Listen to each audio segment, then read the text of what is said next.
resilient as well. Again, the opposition was winning. They came back, they were winning 2-1. So there is as well that physical part of Man United, that mental part. We're always talking about genius, Fernandes, the technical and tactically, how do they play, blah, blah, diamond. But the physical part and the mental part is unbelievable in Man United. That's what you say. Not everything is perfect because they don't dominate all the time, but they always come back, and that's the sign that we can play anybody. We can beat anybody. We can lose against anybody, but we can beat the best, and that's a good sign for United, especially in a strange season where you think everybody can win it, but. Now the next 2-3 weeks will be very crucial because you see there is a little gap between Man United, City and Leicester maybe and the other. If this gap go and grows, it could be a run with 3, or maybe the other will come back. So it will be a crucial February with the European Cup coming back. So we'll see about the schedule. Yeah. I mean, the one criticism of Jurgen Klopp in recent times has been he hasn't necessarily played the strongest teams in this competition. Certainly has today, but still that wait for anything beyond round 5 since arriving continues. Let's hear from Jurgen Klopp, who's with beIN Sports' Matt Critchley. Jurgen, despite some really positive moments in the game when clearly it would have helped your confidence, how did the game get away from you tonight? Different things, obviously. So, yeah, you're right. There were a lot of positives, obviously, in the game. The start was really positive. We were fully in the game.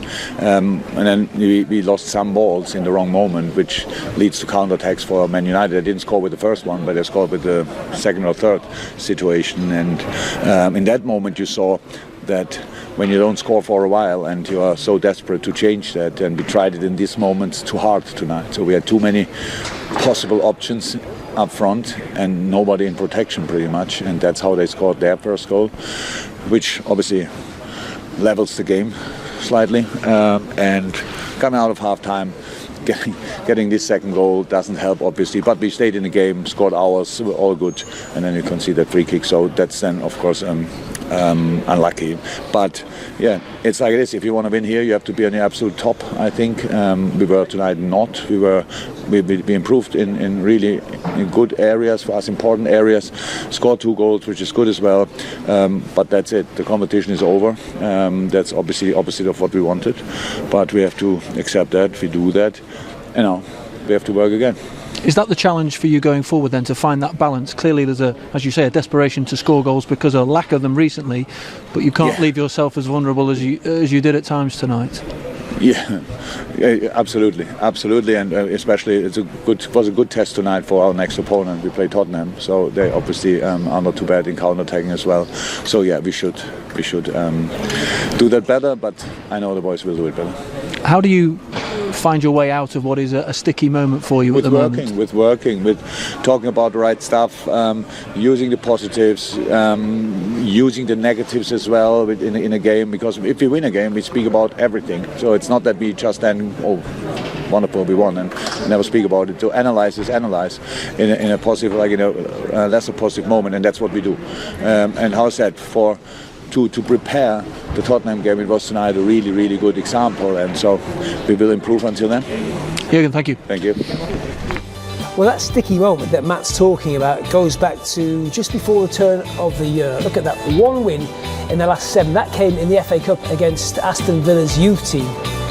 So what draws against West Brom, Newcastle, Manchester United last week in the league, and then defeats against Southampton and Burnley, of course, that first defeat at Anfield for a long, long time. And then this is what's to come in the next 7 for Liverpool.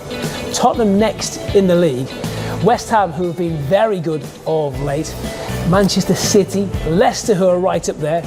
The start of the resumption of the Champions League, and then the Merseyside derby. In some ways, could that be just what Liverpool need, Aaron? Yeah. I'll tell you what I mean by that.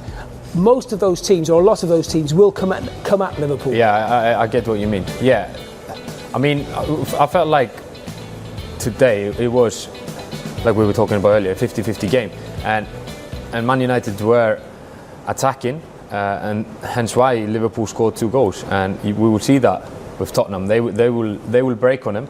Yeah, but Liverpool still had 60% possession today. Yeah, I mean, for the area for Salah and Mane and Firmino to score from, you will need the space behind the lines. And they will probably get that on Thursday against Tottenham. But well, I said that, and as I'm saying it, I'm thinking actually, knowing Jose Mourinho, I don't think so. Yeah, he'll be dropping back.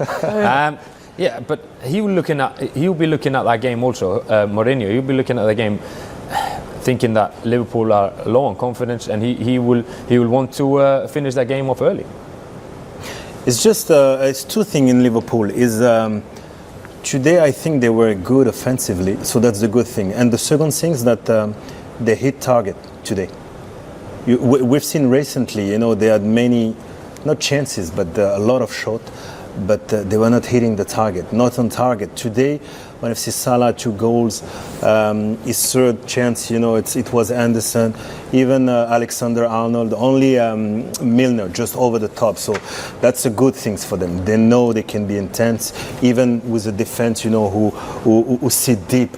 And the only thing now is to get the balance. And because they're gonna have a lot of spaces in behind the defense, they just need to deal better than that. And it's not easy because you don't have Matip, Gomes, and Van Dijk. Even if Van Dijk wasn't there, just to have Gomes and Matip, that's really good. Because when you have a young player and Fabinho, Aaron says something really, really interesting. It's Fabinho sometimes.